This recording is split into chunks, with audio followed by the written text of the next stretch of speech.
quero inicialmente agradecer ao caro amigo Paulo Pina pelo convite que me fez de dividir com ele o tempo hoje nesse encontro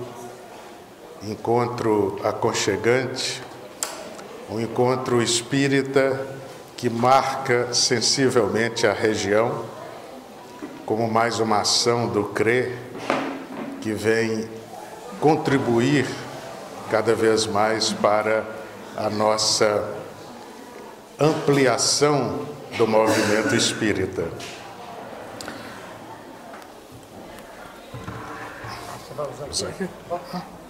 Para mim eu quero cumprimentar a casa que está completando 59 anos.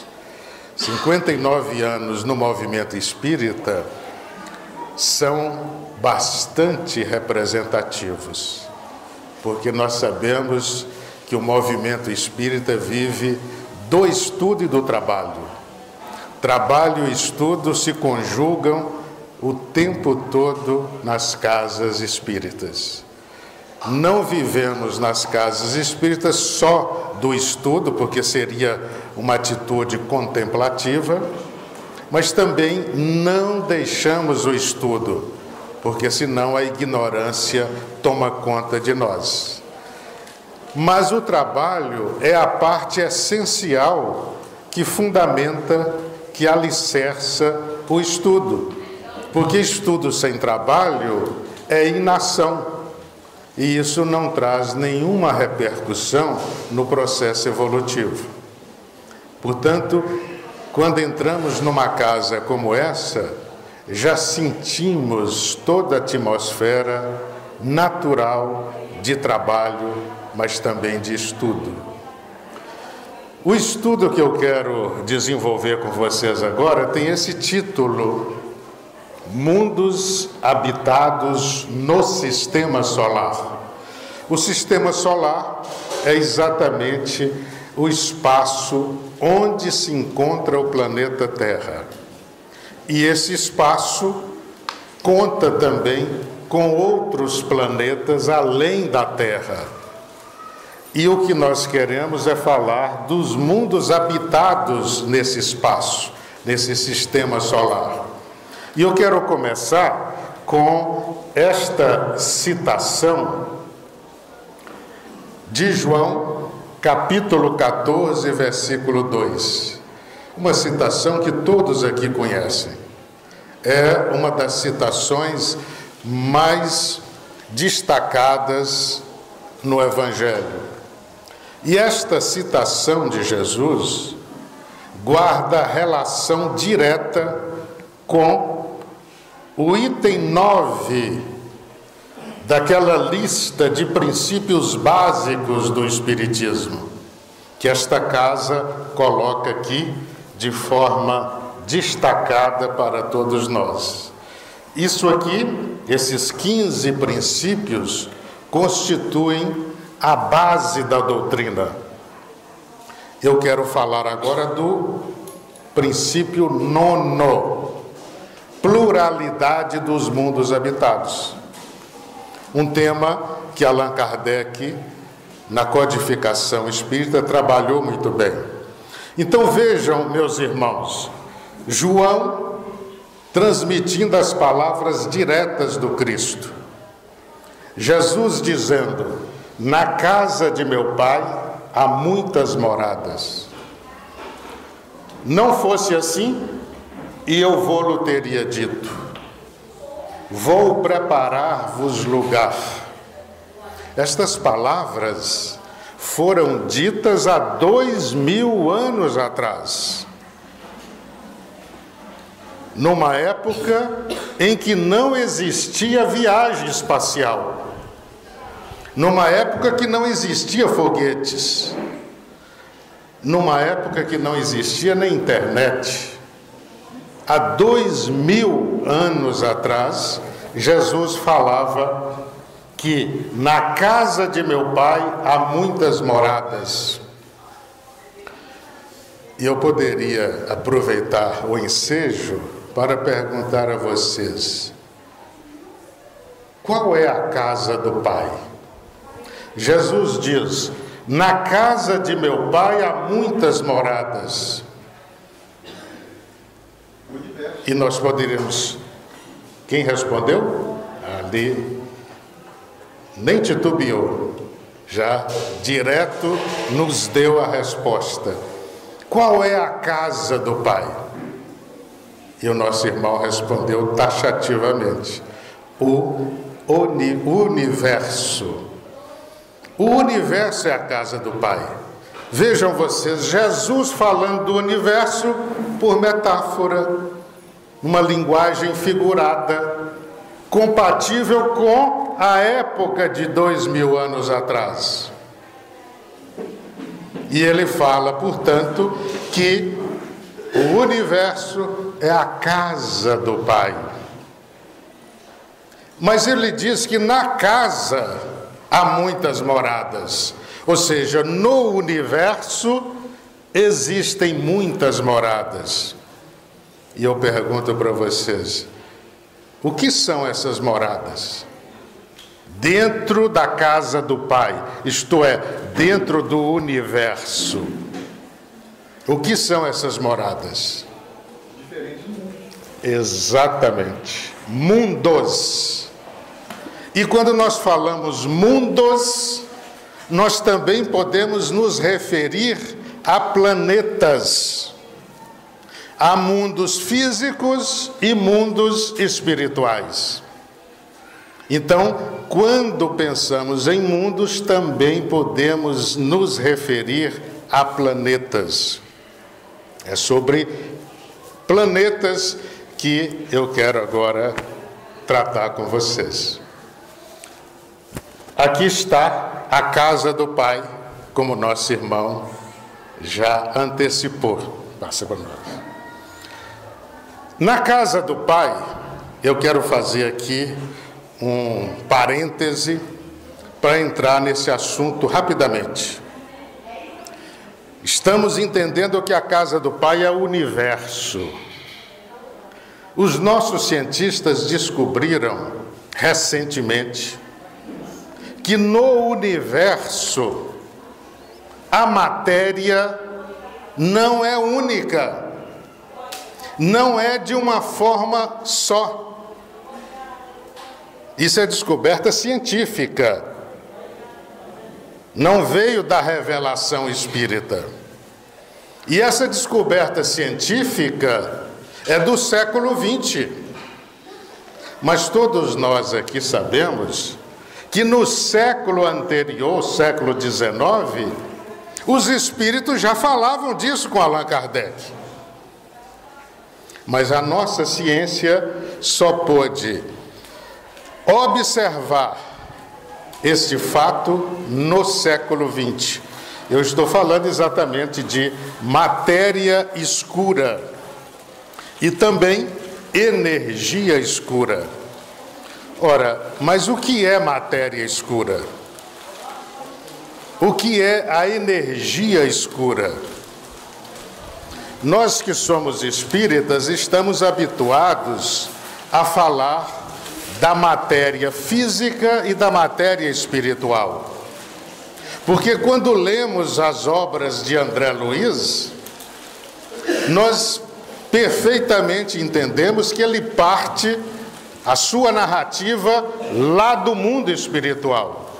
Sempre começa no mundo espiritual, as narrativas de André Luiz. Em todos os seus livros, ele sempre parte do mundo espiritual.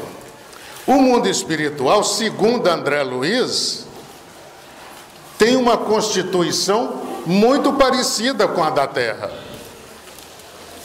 Porque quando André Luiz ditou o livro Nosso Lar, ele saiu visitando o nosso lar e verificou que a colônia é como as cidades terrenas. Então ele verificou a existência de casas, prédios, ruas, veículos E, além de tudo isso, instituições, diversas instituições instaladas naquela colônia. Uma rua em nosso lar é constituída de matéria. Uma casa em nosso lar é constituída de matéria. Um prédio daquele é constituído de matéria. Quando André Luiz fala daquelas câmaras que ele descreve em nosso lar, todas são construções materiais. Mas é uma matéria que nós aqui da Terra não enxergamos, porque ela, na sua apresentação, na sua constituição, tem forma diferente. Uma forma imperceptível aos nossos olhos carnais. A matéria da Terra não, é tangível.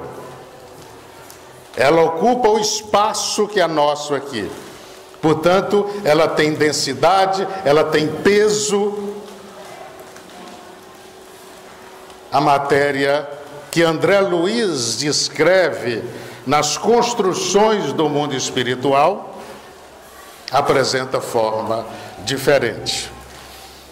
Bom, eu faço essa abordagem inicial para entrar nesse tema da matéria escura e da energia escura. Esses nomes, matéria escura e energia escura, foram dados pelos cientistas terrenos. Isso aqui trata-se das recentes descobertas científicas. Então vejamos uma definição que parte, a definição de matéria escura, parte exatamente do autor que batizou essa matéria com a designação matéria escura. Ou seja, na década de 1930, o astrônomo naturalizado suíço Fritz Zwicky, radicado nos Estados Unidos nessa época, apontou que o excesso de velocidade, olha o que ele pôde observar, ele apontou que o excesso de velocidade observado em galáxias distantes da nossa galáxia, é explicável pela existência de um tipo de matéria invisível que ele chamou de matéria escura. Então ele trouxe esse nome para designar uma matéria que matematicamente, foi pela matemática que ele descobre isso, ele percebeu que era uma matéria existente, mas invisível. Isso já é para nós algo muito interessante.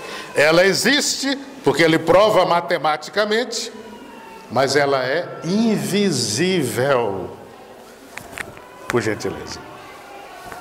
A matéria escura, assim como a matéria já conhecida, que é a matéria física, formada de prótons, nêutrons e elétrons, essa matéria que nós conhecemos aqui. Então, a matéria escura, assim como a matéria já conhecida, possui gravidade, exercendo força de atração sobre a matéria visível, ou seja, sobre a matéria da Terra. O termo matéria escura foi utilizado em razão da sua massa não estar associada à luz. Isto é, supõe-se que ela não emita radiação eletromagnética e, portanto, não pode ser detectada em nenhuma faixa do espectro eletromagnético da Terra. Ou seja, nossos aparelhos não conseguem detectá-la. Nossos olhos carnais não conseguem detectá-la. Mas matematicamente ela existe. E ele chama de matéria escura. Todas as observações de corpos no espaço são feitas a partir da luz ou de outro tipo de radiação eletromagnética emitida ou refletida pelos astros. Nós só enxergamos por conta disso, da luz. Para que alguma coisa no universo seja percebida, é preciso a emissão de radiação ou de luz. E isso se dá entre nós aqui. Se de repente essa luz do sol que ilumina este auditório aqui, este salão, se de repente tapássemos tudo aqui, colocássemos panos pretos nessas janelas todas aqui, neste salão nós teríamos um breu. E a nossa visão de nada adiantaria. Porque no breu nós não enxergamos nada. Porque os olhos carnais foram feitos para enxergar somente aquele objeto, aquela coisa sobre a qual a luz incide. Se não houver luz, não enxergamos nada. No universo a mesma coisa. A matéria só é perceptível no universo para nós se emitir luz ou se refletir a luz. Do contrário, não temos como detectar. Nem os nossos olhos detectam e nem os nossos instrumentos materiais. Portanto, a matéria escura é invisível. Os trabalhos, a partir de 1930, com a descoberta da matéria escura, avançaram. E na década de 70 do século 20, esse estudo avançou tanto que os cientistas da NASA descobriram que, na verdade, a matéria escura, ela não pega todo o universo. Ela existe em uma faixa do universo. E que, em uma outra faixa, o que existe é uma matéria mais refinada ainda. Matéria mais refinada ainda? Sim. E eles então, em vez de chamar de matéria escura também, classificaram essa outra matéria mais refinada de energia escura. Com um detalhe fantástico: a faixa do universo coberta pela energia escura era maior do que a faixa coberta pela matéria escura. Então a energia escura, além da existência da matéria escura, os pesquisadores da cosmologia descobriram também no universo a energia escura, que é essa matéria mais refinada ainda. Vejam vocês, a diferença entre matéria escura e a referida energia escura está principalmente no fato de que a primeira, que é a matéria escura, se comporta como a matéria comum aqui da Terra, com relação à força gravitacional. Isto é, a matéria escura exerce força de atração sobre a matéria comum. Prestem atenção nesse detalhe. A matéria escura, que não é visível, atrai a matéria que nós conhecemos, que existe aqui, que é visível. Há uma força de atração da matéria escura, invisível, sobre a matéria existente. Imaginem vocês a repercussão disso. Ou seja, a matéria que nós conhecemos, espalhada pelo universo, quando nós, à noite, olhamos para o céu, aqueles astros que vemos ali, que enxergamos, são todos de matéria densa, matéria comum. Esses astros que enxergamos são atraídos pela matéria invisível, que é a matéria escura. Vamos ver a diferença entre matéria escura e energia escura. Então, sobre a matéria, existe esse comportamento. A matéria escura atrai a matéria comum. E, passa para nós, a energia escura teria um comportamento contrário. Teria como efeito repelir, afastar, fazendo com que a matéria se expanda. Expansão. Olha que coisa interessante no universo. A matéria escura atrai. Nós poderíamos pensar em condensação. A energia escura expande, expansão. A diferença está exatamente aí, porque a energia escura teria um comportamento contrário, teria como efeito repelir, afastar, fazendo com que a matéria se expanda. A energia escura, portanto, segundo muitos cosmólogos, seria responsável pelo efeito de expansão do universo. Acho que todos vocês já ouviram falar de expansão do universo. O que significa isso? Significa dizer que o universo cresce, ele se expande.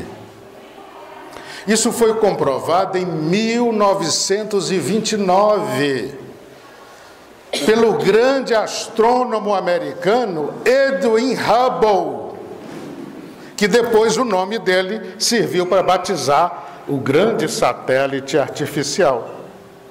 Edwin Hubble, em 1929, matematicamente, ele comprovou que o universo está em expansão.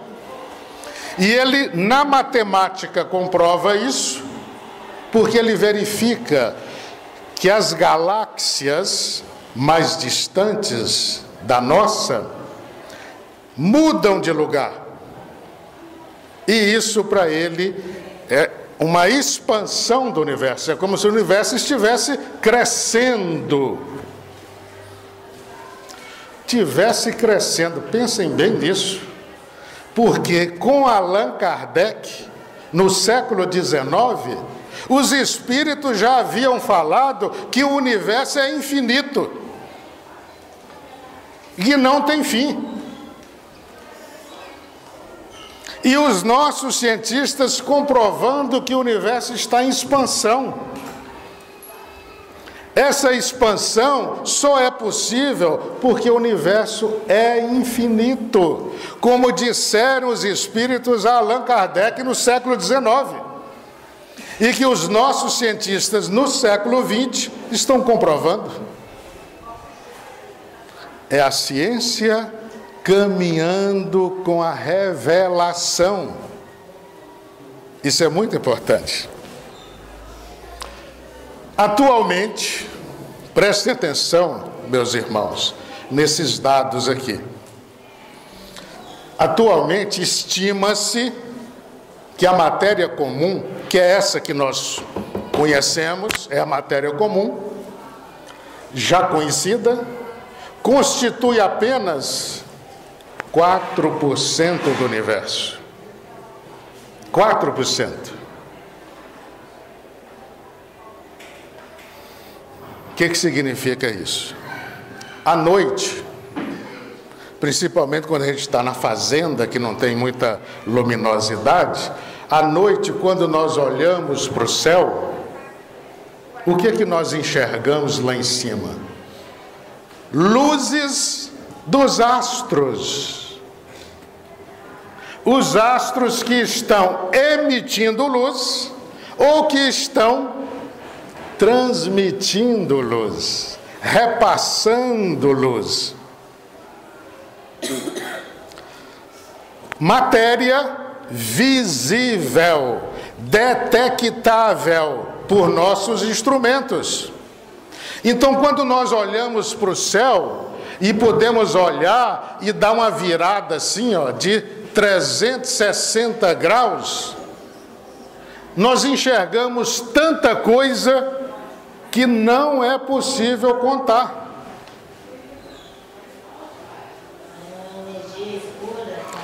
Tudo isso que estamos vendo, tudo isso é matéria comum, igual essa aqui.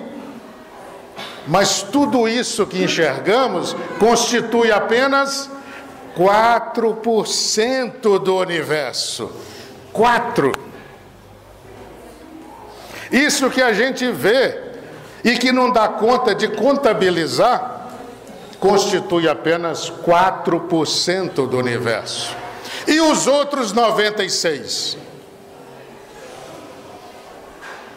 Vejam bem, 21% do universo são constituídos de matéria escura. 21%. E 75% são constituídos de energia escura. Pessoal, vocês estão pensando no que é isso? Nós estamos nesse pedacinho da matéria comum, que é o planeta Terra. Ou seja, o nosso espaço é de apenas 4% do universo. 21% é matéria escura, 75% energia escura. Assim, como o homem encarnado só conhece a matéria comum, tudo o que ele pode ver e detectar está no âmbito de apenas 4% do universo. Hã? Sem contar que o que nós vemos aqui é um nada. É um nada. Exatamente. Por favor. 96% do universo. E isso, vejam vocês, não é a doutrina que está falando. São os nossos cientistas que, através da matemática, da astronomia e da cosmologia, eles chegam a essa conclusão.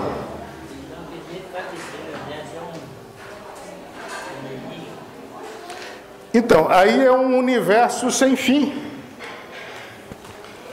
Vejam vocês aqui, não sei se está dando para ver direitinho essa imagem. Aqui nós temos uma pizza,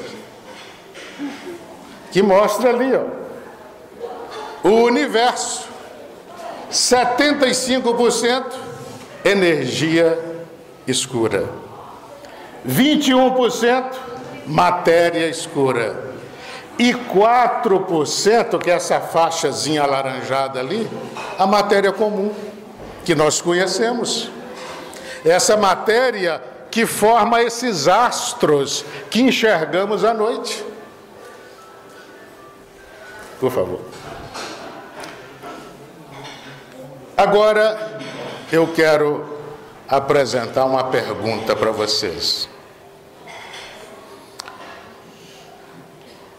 Vamos ver se a resposta vai sair. Agora nós vamos lá para o século XIX. Nós vamos na pessoa de Allan Kardec, século XIX. Veja a pergunta que eu apresento para vocês. Segundo alguns estudiosos, em determinados pontos do universo, parece que a força de atração está direcionada para uma região vazia no espaço. Vazia. Parece que a força de atração se direciona para uma região vazia no espaço. Essa região, supostamente vazia, estaria com matéria escura, matéria, portanto, invisível. Em O Livro dos Espíritos, segunda edição, de 1860, na questão 36, Allan Kardec quis saber. Prestem atenção, meus irmãos, na pergunta que Allan Kardec fez aos espíritos no século XIX, porque a matéria escura só foi descoberta no século XX, no início do século XX, 1930. A energia escura só foi descoberta para o final do século XX, 1972. Então vejam a pergunta que Allan Kardec faz no século XIX. Ele pergunta assim: o vazio absoluto existe em alguma parte do espaço universal? O que os espíritos responderam? Vejam bem: não, nada é vazio. O que te parece vazio está ocupado por uma matéria que escapa aos teus sentidos e aos teus instrumentos. Questão 36 de O Livro dos Espíritos. E então eu pergunto para vocês, meus irmãos, com isso, os espíritos benfeitores estavam considerando também nessa resposta divulgada em 1860 a existência da matéria escura? Sim, com certeza. Muito bem. Muito bem. Todo mundo acompanhando atentamente. Com certeza. Muito bem. Como a espiritualidade antecipa as coisas. A ciência, ela sempre vem depois, para confirmar o que os espíritos já disseram antes. 1860 eles falam isso com Allan Kardec. Só em 1930 que a matéria escura vai ser descoberta. Essa é a doutrina espírita. Por favor. Agora, meus irmãos, eu quero falar com vocês de uma experiência com o espírito Teresa de Lisieux. Uma experiência com esse espírito Teresa de Lisieux através de uma médium chamada Michele Sobrinho. Através dessa médium, nós pudemos, em Belo Horizonte, realizar um trabalho de pesquisa. Eu não me apresentei aqui, mas eu sou professor universitário, trabalho há anos na UFMG e sou pesquisador profissional. E como pesquisador, montei um grupo de estudos espíritas em Belo Horizonte e através dessa médium foi possível realizar um trabalho de pesquisa. E para o desenvolvimento desse trabalho, nós contamos com esse espírito Teresa de Lisieux. Então vejam vocês, essa pergunta que eu apresentei agora a vocês, eu também levei para o espírito Teresa de Lisieux. E vejam vocês o que ela respondeu. Vamos ver aqui. Aqui está o espírito, uma imagem da sua última encarnação aqui na Terra. Ela é muito conhecida como Santa Teresinha do Menino Jesus. Teve, na sua última existência, um período de vida muito curto. Ela viveu 24 anos. Com 24 anos, imediatamente ela já foi canonizada pela Igreja. Hoje ela é padroeira da França, porque ela era francesa. Passou a maior parte da sua vida na cidade de Lisieux, onde havia o convento das Carmelitas Descalças, em que ela fez os seus primeiros votos. E ali no convento é que ela desencarnou, acometida por uma forte tuberculose. Viveu 24 anos. É uma das doutoras da Igreja Católica. A Igreja Católica tem 3 doutoras. Até hoje, só 3 doutoras. Santa Catarina de Siena, Santa Teresa de Jesus, que é Teresa d'Ávila, e Santa Teresinha de Lisieux. Ela é a coordenadora desse projeto de pesquisa, vejam bem, projeto de pesquisa sobre mundos habitados no sistema solar. É uma pesquisa realizada contando com uma médium e o espírito Teresa de Lisieux, para sondar, para investigar a vida inteligente no sistema solar. Por favor. Aqui eu apresento para ela essa mesma pergunta que eu apresentei para vocês agora, e que a nossa irmã respondeu aqui. A mesma pergunta, né? Eu faço a citação aqui da questão 36 do Livro dos Espíritos, em que Kardec pergunta: o vazio absoluto existe em alguma parte do espaço universal? E os espíritos superiores respondem: não, nada é vazio. O que te parece vazio está ocupado por uma matéria que escapa aos teus sentidos e aos teus instrumentos. Que matéria é essa que escapa aos nossos sentidos? A matéria escura, que é invisível, e a energia escura, que são invisíveis. Então eu perguntei a Santa Teresinha, ao espírito Teresa de Lisieux. Com isso, os espíritos benfeitores estavam considerando também nessa resposta divulgada em 1860, a existência da matéria escura? Pergunta direta a Teresa de Lisieux, e ela então respondeu. Aqui está a resposta de nossa irmã, o espírito Teresa de Lisieux, dizendo o seguinte: os espíritos consideravam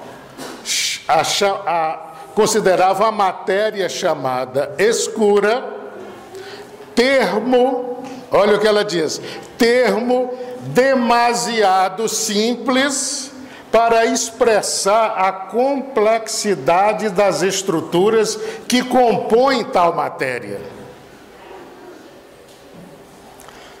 Há, neste campo de observação, diversas formas de apresentação da matéria, levando-se em conta a matéria que compõe a esfera física.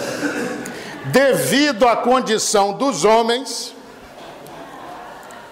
limitaram-se a respostas compatíveis com a época, século XIX. Será que os espíritos no século XIX poderiam dizer a Kardec: não existe espaço vazio. O que te parece vazio está ocupado por matéria escura?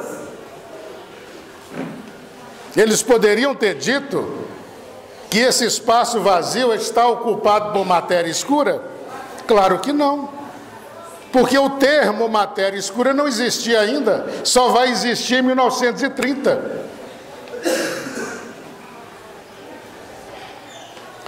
Então, o Espírito diz: devido à condição dos homens, limitaram-se a respostas compatíveis com a época do século XIX. Por isso é que eles não usaram a expressão matéria escura ou energia escura. Agora, eu quero entrar diretamente nesse tema aqui: mundos habitados no sistema solar. E o que eu vou trazer aqui está diretamente associado ao conteúdo desta pesquisa realizada em Belo Horizonte. Desta pesquisa já foi possível obter como resultado um livro.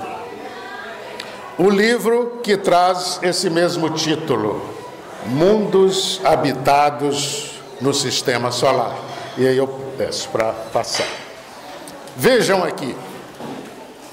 Essa imagem nos mostra alguns dos planetas do nosso sistema solar. Na verdade, aqueles que nós chamamos de planetas principais. O nosso planeta solar se compõe de dois tipos de planetas: os chamados planetas principais, que são esses, e os outros, que por serem muito diminutos, muito pequenos, são chamados de planetas anões.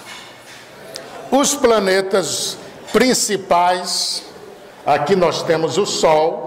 Essa bola aqui é o Sol. Os planetas principais são exatamente esses 8 aqui. 8 planetas principais. Vocês estão vendo essa linha branca. Essa linha branca revela a órbita que cada um faz ao redor do Sol. Eles ficam girando ao redor do Sol. E aquele planeta que está mais perto do Sol é o planeta Mercúrio. Na sequência vem Vênus. Depois de Vênus vem a Terra, o planeta onde estamos. Depois da Terra vem Marte. Depois Júpiter. Depois Saturno. Depois Urano. E finalmente Netuno. O último planeta em órbita do Sol, Netuno. Estes são os 8 planetas principais. Por favor. Aqui nós temos, indicados por uma setinha, eu acho que, não sei se lá atrás está dando para enxergar, há umas setinhas aqui, para indicar uns pontinhos muito pequenos. Porque esses pontinhos pequenos são os planetas anões. Os cientistas terrenos já descobriram 5. Então nós temos 8 planetas principais, mais 5 descobertos até agora, 5 planetas anões. Temos um planeta anão que está aqui, entre Marte e Júpiter, que é o planeta Ceres. Depois nós vamos ter mais 4 lá no final do sistema solar, depois de Netuno. Lá nós vamos ter Plutão, nós vamos ter Haumea, Vamos ter Make, e o último, que é Eris. Esses são os planetas anões. Meus irmãos, todos esses planetas foram objeto de estudo com o espírito Teresa de Lisieux. E ela pôde, então, trazer para nós esclarecimentos, conhecimentos sobre todos esses planetas. Esse trabalho saiu agora, recentemente, numa obra publicada chamada Mundos Habitados no Sistema Solar. Por favor. Aqui eu quero voltar ao Livro dos Espíritos e vamos na questão 55 do Livro dos Espíritos. Esta questão, ela é muito importante para o nosso assunto. Vamos ver o que Allan Kardec diz aqui, por gentileza. Questão 55. Kardec perguntou aos espíritos: todos os globos que circulam no espaço são habitados? A pergunta de Kardec não é alguns, ele pergunta se todos. Todos significa não há exceção. Todos os globos que circulam no espaço são habitados? Resposta: sim. E o homem da Terra está longe de ser, como supõe, o primeiro em inteligência, em bondade e em perfeição. Está longe de ser. Entretanto, há homens que se julgam muito fortes e pretendem que só este pequeno globo tenha o privilégio de abrigar seres racionais. Orgulho e vaidade. Acreditam que Deus criou o universo só para eles. É como se eles dissessem, né? Que pena dos homens, pobres coitados, não é? Não sabe o que existe por aí.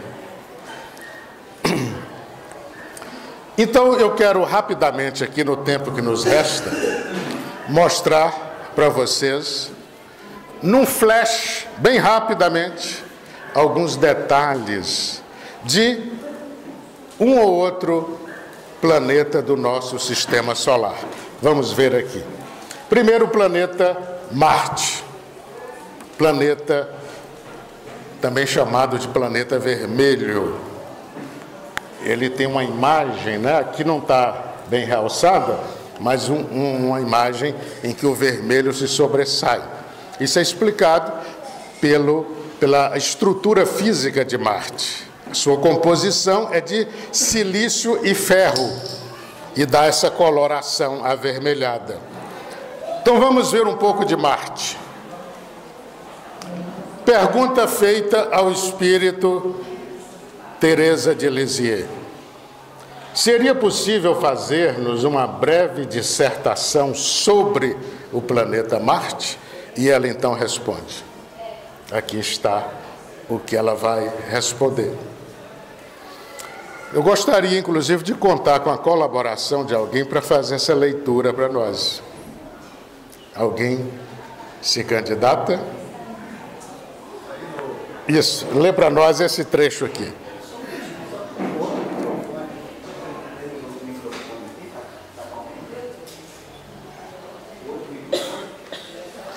Eu posso passar para ele.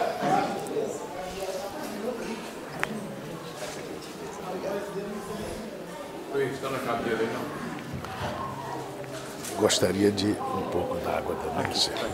Esse aqui? Esse é o meu ou do Paulo?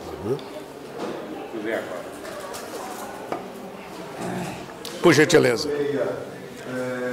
A partir daqui, de Marte até aqui. Lê tudo primeiro e depois eu falo. Marte, o planeta vizinho à Terra, possui bela paisagem e ambiente harmônico. Ao contrário do que muitos pensam, é extremamente desenvolvido e acolhe espíritos bondosos que muito trabalham pela preservação da harmonia e pelo progresso. Após um longo processo evolutivo, passando pelas etapas da inferioridade e primitivismo, alcançou o patamar atual em que, depurada a matéria e aprimorado os habitantes, compôs-se de cenário que estampa beleza e oferece condições para mais amplos trabalhos. Muito bem. Vamos ligar então. Pelo que o nosso irmão leu, eu quero destacar aqui esse trecho. Após longo processo evolutivo, longo processo de evolução, passando pelas etapas de inferioridade e primitivismo, alcançou o patamar atual, a condição atual, em que, depurada a matéria e aprimorados os habitantes, compôs-se o cenário que estampa beleza e oferece condições para mais amplos trabalhos. É a condição atual de Marte. Então, ela está referindo-se a um processo evolutivo que ocorreu e, na situação atual, Marte já apresenta uma condição superior à Terra, porque estampa beleza e oferece condições para mais amplos trabalhos. E ela então continua dizendo o seguinte: os habitantes possuem grande afeto pelo planeta Terra, compreendendo sua história e acompanhando os lentos e cambaleantes projetos que visam a exploração e compreensão do ambiente marciano. Ela está dizendo que eles lá estão de olho em nós aqui, acompanhando todos esses projetos de exploração de Marte. Cada rústico instrumento que atraca em seu solo amado é cuidadosamente observado e muitas vezes direcionado aos campos que levarão a maior proveito de estudo para os homens. As ambiciosas e ingênuas projeções humanas que montam cenário de mais avançada exploração e fixação no orbe vizinho, ignoram diversos dados e as reais condições que inviabilizariam o projeto, tal como tem sido feito.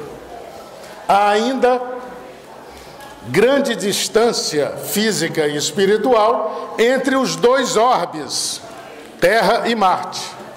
E ainda navegam os homens pelas águas da ignorância e profunda presunção, situação esta que impede a aproximação concreta. Contudo, acolhendo o auxílio dos irmãos maiores e lutando pelo aperfeiçoamento, chegarão aos tempos de paz que promoverão as condições adequadas à auspiciosa e benéfica interação. Veja que nessa dissertação ela dá uma imagem geral de Marte, mostrando que é um planeta superior à Terra. Sobre o planeta Terra, em nosso projeto, coordenado pelo espírito Teresa de Lisieux, nós também estudamos o planeta Terra, porque o estudo foi sobre todos os mundos do sistema solar. Então também estudamos a Terra. Como foi esse estudo da Terra? Mais um. No estudo reservado ao planeta Terra, a abordagem partiu do estudo bíblico, em que algumas passagens do Antigo e do Novo Testamento foram examinadas por Teresa de Lisieux, pondo em relevo diversas etapas evolutivas de nosso mundo, tratando-se de seu passado, presente e futuro próximo. E aqui eu trago uma das diversas perguntas sobre o planeta Terra. Veja bem esta pergunta. Entre os eminentes cientistas que muito contribuíram para o progresso na Terra, muitos são espíritos vinculados a outros planetas do Sistema Solar? Ora, o que eu estou querendo perguntar? Se entre a classe dos nossos cientistas aqui da Terra, aqueles mais proeminentes, eram espíritos pertencentes a outros planetas do Sistema Solar, encarnados em missão na Terra?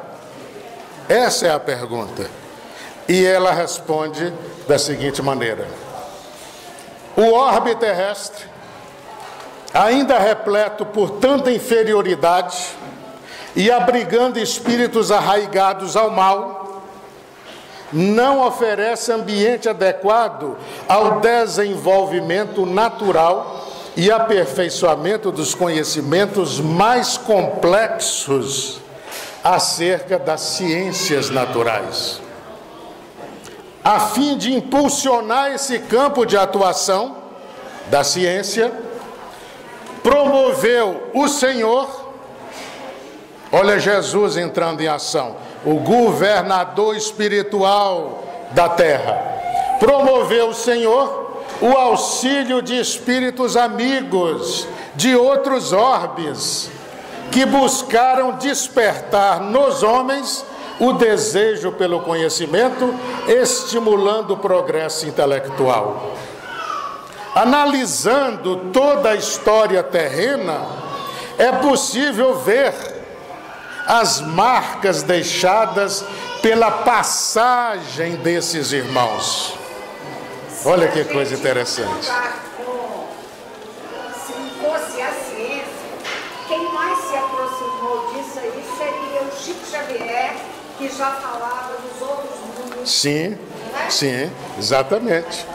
Então ela está dizendo que se nós observarmos atentamente a história do planeta Terra, nós vamos ver as marcas deixadas por esses espíritos, que não eram espíritos terrenos, mas espíritos vinculados a outros planetas do Sistema Solar, encarnados na Terra em missão. E aí nós vamos recorrer novamente.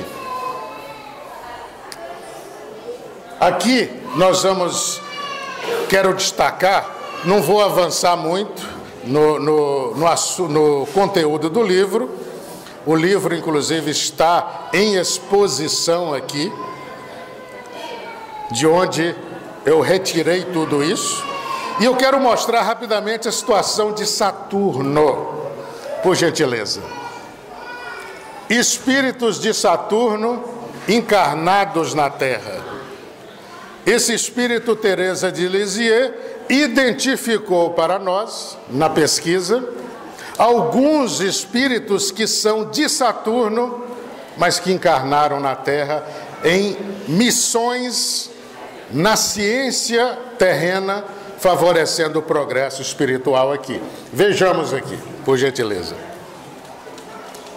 Primeiro eu quero mostrar que é bem possível espírito sair de mundos superiores e encarnar em mundos inferiores. Isso não é nada estranhável. Um espírito vinculado a um planeta superior pode encarnar num planeta inferior. Kardec tratou disso.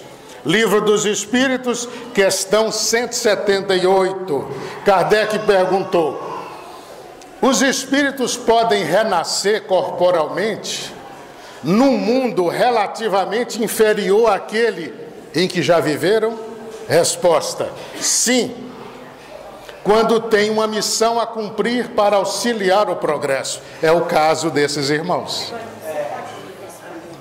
Quanto tempo que duraria para o espírito evolutivo a encarnar? Um espírito desse?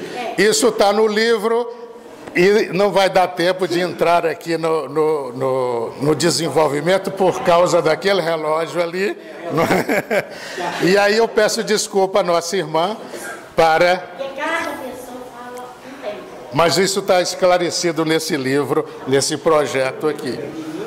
Então, a resposta que foi dada é: aceitam então com alegria as tribulações de tal existência, porque lhes fornecem os meios de se adiantarem. Por isso, vamos ver aqui o caso de Saturno.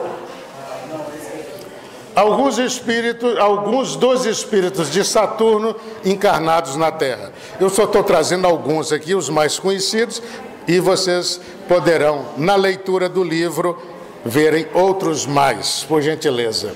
Aqui nós temos, acho que a foto não está muito visível, né? Mas nós temos aqui o caso do grande cientista americano, Samuel Curtis Hoffman. Nasceu em 15 de abril de 1902 e desencarnou em 26 de 6 de 1995. Ele foi um engenheiro americano especializado em propulsão de foguetes, era a especialidade dele. Professor de engenharia aeroespacial na Universidade Estadual da Pensilvânia.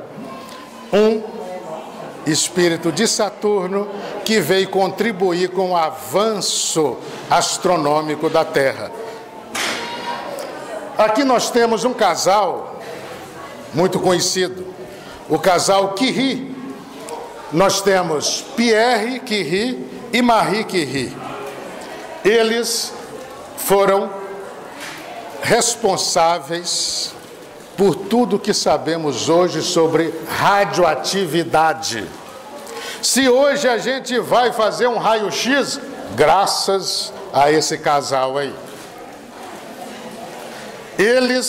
Esse casal, também dois espíritos de Saturno encarnados temporariamente na Terra para realizar missão. Outro. Aqui nós temos mais dois, muito conhecidos entre nós. Nicolau Copérnico. Copérnico viveu de 1473 a 1543. E Albert Einstein, que reencarnou em 1879 e desencarnou em 1955. Ali nós temos duas encarnações na Terra. Duas encarnações na Terra. Mas que, segundo o espírito Teresa de Lisieux, essas duas encarnações na Terra são do mesmo espírito. Então, primeiramente, ele veio como Copérnico e depois voltou como Einstein para completar o trabalho. E como Einstein, ele então, com a teoria da relatividade, completa o seu trabalho. Passando. Por favor. Planeta Júpiter. Não vai dar para a gente entrar nos detalhes sobre Júpiter, portanto, já vamos para o próximo. E aqui eu trago uma pergunta que foi levada para o espírito Teresa de Lisieux. A pergunta é: foram revelados a Allan Kardec alguns nomes de espíritos habitantes de Júpiter que encarnaram na Terra em missões? Isso está lá na Revista Espírita, coordenada por Allan Kardec. Alguns dos citados foram São Luís, que trabalhava diretamente com Allan Kardec. São Luís era, inclusive, o presidente de honra da Sociedade Parisiense de Estudos Espíritas. Além de São Luís, Amadeus Mozart, o grande compositor musical, e Bernard Palissy. Bernard Palissy foi, na França, um grande ceramista.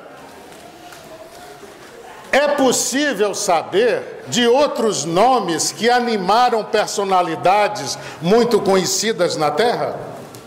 A pergunta é sobre espíritos de Júpiter que tenham vindo encarnar na Terra em missões. E ela então responde: muitos dos nomes clamados e adorados pelos homens pertencem a espíritos vinculados aos orbes distantes e que no orbe terrestre aportaram em missão.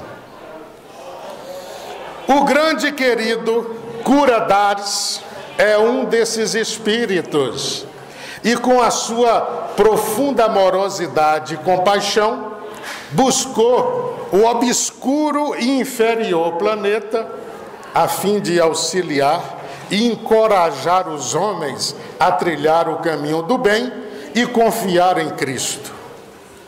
Sua bondade ainda se espalha pela terra, promovendo diversos trabalhos de resgate e consolação, sendo os homens acompanhados e nutridos pelo amor dispensado por tão delicada alma. Curadares. Cura, vocês sabem, significa padre. Então, padre de Ares. Ares é o nome de uma cidade francesa. Por favor. Aqui nós temos a imagem dele. João Maria Vianney, o Curadares, está presente na codificação de Allan Kardec, com uma mensagem em O Evangelho segundo o Espiritismo, capítulo 8, item 20, intitulada Bem-aventurados os que têm fechados os olhos, na qual demonstra a humildade de que se revestia o conceito que tinha das dores sobre a face da terra e o profundo amor ao Criador.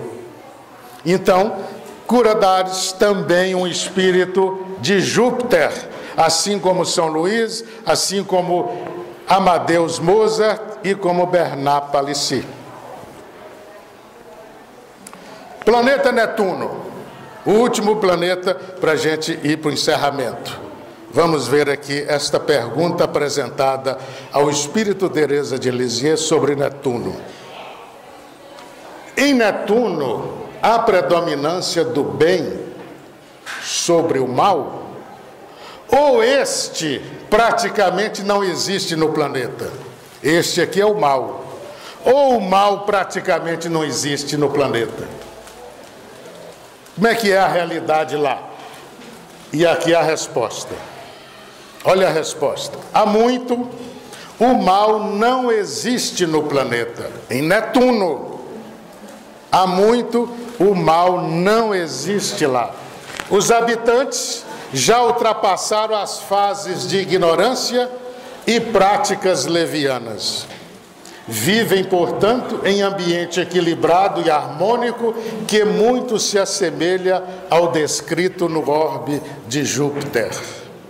Portanto, um planeta superior à Terra. Um planeta onde não existe o mal. Aí eu pergunto para vocês, como é que é viver num lugar onde não existe o mal?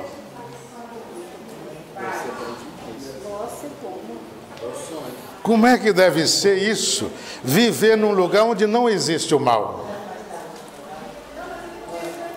Tem que inexistir o mal também naquele que... Claro, claro.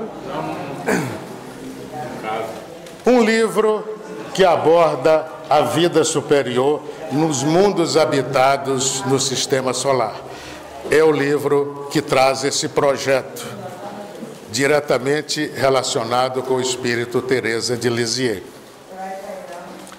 O livro Mundos Habitados no Sistema Solar, no formato de perguntas e respostas, esse é o formato, cumpre um importante papel no que diz respeito ao preenchimento da lacuna existente na literatura espírita sobre a vida em mundos superiores à Terra.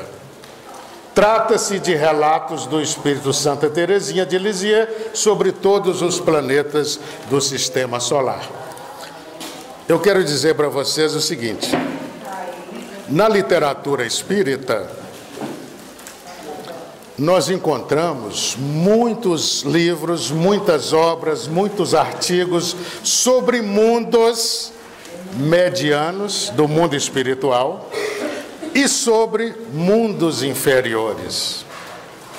Nós encontramos uma vasta literatura. Ou seja, quando pegamos, por exemplo, as obras de André Luiz, que nos ensinaram demasiadamente, o quanto aprendemos com as obras de André Luiz, o quanto aprendemos, por exemplo, com os romances de Emmanuel, porque são romances da vida real. Todas essas obras têm um ponto comum: retratam a luta do bem contra o mal, porque são obras que tratam da Terra, do planeta Terra. E no planeta Terra, o cenário é a luta constante do bem contra o mal. Aqui, a situação muda. Aqui nós vamos ter oportunidade de conhecer a vida em mundos superiores à Terra, onde não mais existe o mal. Olha que coisa interessante. É preciso a gente vislumbrar esse panorama também, porque não podemos achar que no universo aí fora tudo é igual à Terra. A Terra é mundo inferior, e por isso o que vemos nela é constantemente a luta do bem contra o mal. Aqui nós vamos vislumbrar mundos onde o mal não existe mais. E a gente pergunta: como é viver num lugar assim? É preciso ouvir o relato de quem conhece. O Espírito Teresa de Lisieux faz isso. Vamos encerrando aí. Então, o livro que aborda o bem, o amor e a harmonia social nos planetas superiores à Terra. E aqui está, para mostrar a vocês, nesse encerramento, o livro. Pode passar.